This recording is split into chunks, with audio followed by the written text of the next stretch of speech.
So today we are going to continue our previous lecture pulmonary circulation. Pulmonary circulation का second part आज हम करेंगे discuss, जिसमें हम कुछ न्यू टॉपिक्स को डिस्कस कर रहे हैं.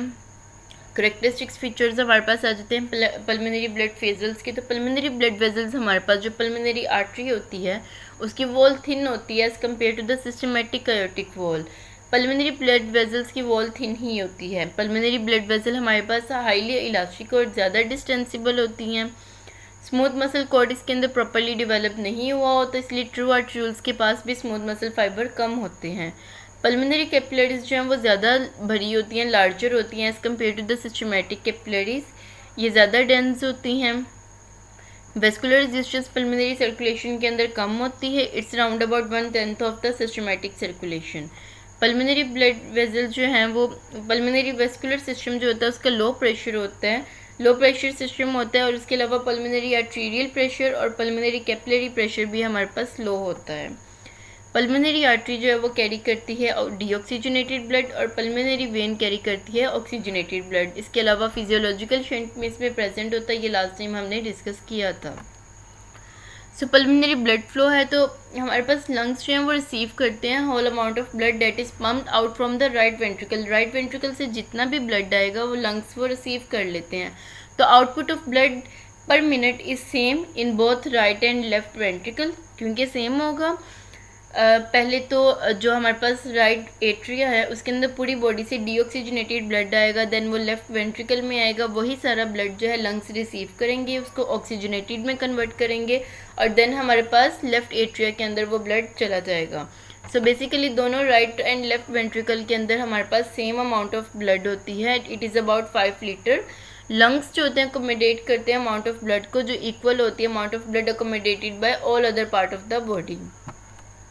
पल्मोनरी ब्लड प्रेशर हमारे पास पल्मोनरी ब्लड वेजल्स के अंदर ज़्यादा डिस्टेंसिबल होती है. इसकी वजह से systematic as compare to systematic blood vessel, इसकी वजह से ब्लड प्रेशर जो होता है इसका कम होता है.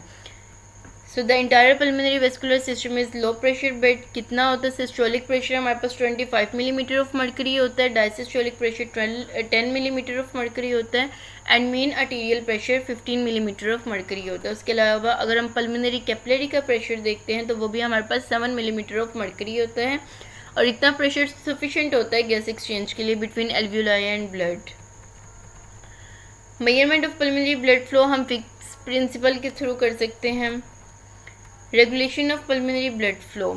पल्मोनरी ब्लड फ्लो की हम रेगुलेटेड होती है कुछ फैक्टर्स के थ्रू. कौन कौन से फैक्टर्स हैं? कार्डिक आउटपुट है, वेस्कुलर रेजिस्टेंस है, नर्वस फैक्टर है, केमिकल फैक्टर्स हैं, ग्रेविटी एंड हाइड्रोस्टेटिक प्रेशर है. So let's discuss first cardiac output. Basically pulmonary blood flow जो है ना वो डायरेक्टली प्रोपोर्शनल होता है कार्डिक आउटपुट के. मतलब कि अगर किसी चीज़ ने किसी फैक्टर ने कार्डिक आउटपुट को अल्टर किया, ये चेंज किया, ये इफेक्ट किया है, वो डेफिनेटली हमारे पल्मोनरी ब्लड फ्लो को इफ़ेक्ट करेगा. अब कार्डिक आउटपुट जो है वो किन चीज़ों से अल्टर हो सकता है, किन फैक्टर्स के थ्रू अल्टर हो सकता है? वो वेनस रिटर्न है, फोर्स ऑफ कंट्रैक्शन है, rate of contraction and peripheral resistance है.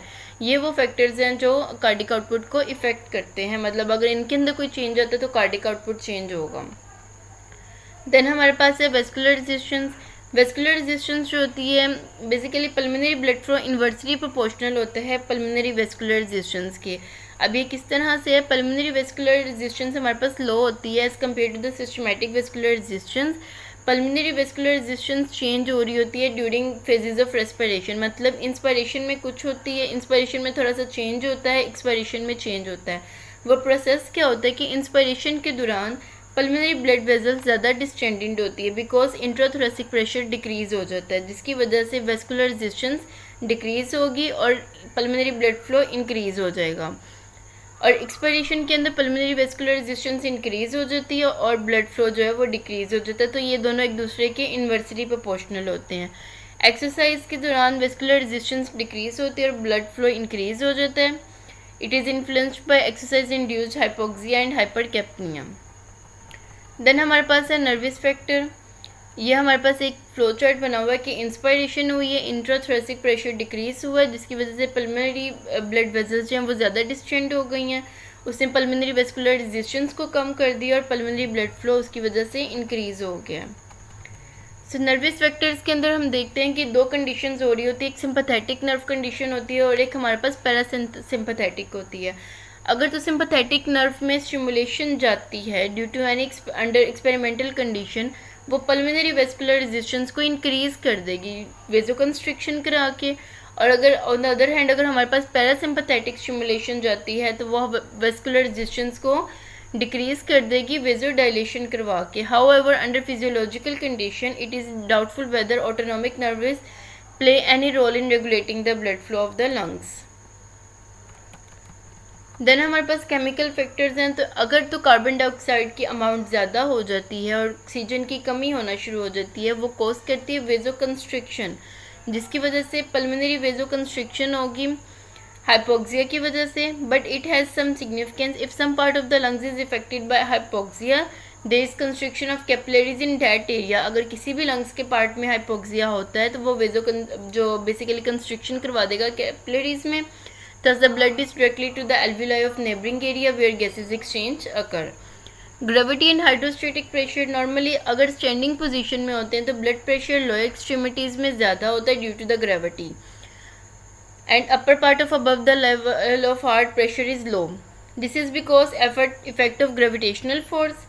सिमिलर कंडीशन हमारे पास देखी जा रही होती है कि pulmonary blood vascular pressure vary करता है हमारे पास डिफरेंट पार्ट्स में।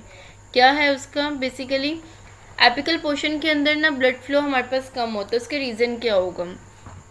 एपिकल पोर्शन ऑफ लंग्स के अंदर ब्लड कैपिलरी प्रेशर जो होता है ना ऑलमोस्ट सेम होता है एल्वियोलर प्रेशर की निस्बत, ठीक है। दोनों को अगर कंपेयर करें तो ऑलमोस्ट सेम होता है।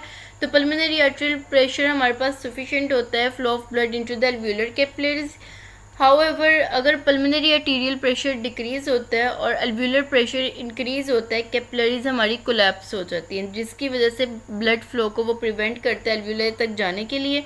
इस जोन को हम नाम देते हैं zone of lung is called the area of zero blood flow. इस कंडीशन के अंदर गैस एक्सचेंज नहीं हो रही होती है, मतलब इस जोन के अंदर गैस एक्सचेंज नहीं होती है एपिकल पोर्शन के अंदर, तो इसको हम कंसिडर करते हैं फिजियोलॉजिकल डेड स्पेस, क्योंकि वेंटिलेशन हो रही है, एयर की एंट्री जा रही है, लेकिन वहाँ पे ब्लड फ्लो नहीं है, कैपिलरीज जो हैं वो कोलैप्स हुई हैं, परफ्यूजन नहीं हो रही है, तो इस पोर्शन के अंदर प्रॉपर्ली गैस एक्सचेंज नहीं होती और ये कंडीशन हमारे पास होती है फिजियोलॉजिकल डेड स्पेस की कंडीशन। इसकी वजह से वेंटिलेशन परफ्यूजन रेशियो जो है वो इंक्रीज़ हो जाती है। It may lead to the growth of bacteria, या फिर जो जब हमने टीबी को सस्पेक्ट कर रहे होते हैं देन हम एपिकल वाली जोन को देखते हैं। मिड पोर्शन के अंदर बेसिकली क्या होता है कि प्रेशर जो एल्वियोलाई में होता है वो लेस होता है as compare to the pulmonary systolic pressure and more than the pulmonary diastolic pressure, मतलब कि पल्मोनरी सिस्टोलिक प्रेशर से कम होगा लेकिन डायस्टोलिक प्रेशर से ज़्यादा होगा। Because of this the pulmonary blood flow to the alveoli increase during systole and decrease during diastole. इस zone को हम कहते हैं area of intermediate flow. Ventilation perfusion ratio यहाँ पे नॉर्मल होती है। Lower portion zone 3, lower portion के अंदर पल्मोनरी आर्टीरियल प्रेशर ज़्यादा होता है as compare to the alveolar pressure both during the systole and diastole. से ब्लड फ्लो कंटिन्यूसली यहाँ पे हो रहा होता है। Part of lung is called the area of continuous blood flow, और वेंटिलेशन परफ्यूजन रेशियो डिक्रीज होती है यहाँ पे because of increase of blood flow. यह हमारे पास तीनों जोन्स दिखाई गए हैं। Area of zero blood flow, यहाँ पे ब्लड फ्लो नहीं होता, यहाँ पे इंटरमीडिएट होता है, और इस पोर्शन के अंदर कंटिन्यूस ब्लड फ्लो होता है। यहाँ पे हमारे पास जो वीक्यू मिसमैच होता है वो ज़्यादा हो रही होती है, वेंटिलेशन परफ्यूजन रेशियो ज़्यादा होती है, यहाँ पे नॉर्मल होती है और यहाँ पे डिक्रीज़ हो जाती है due to the blood flow. Thank you.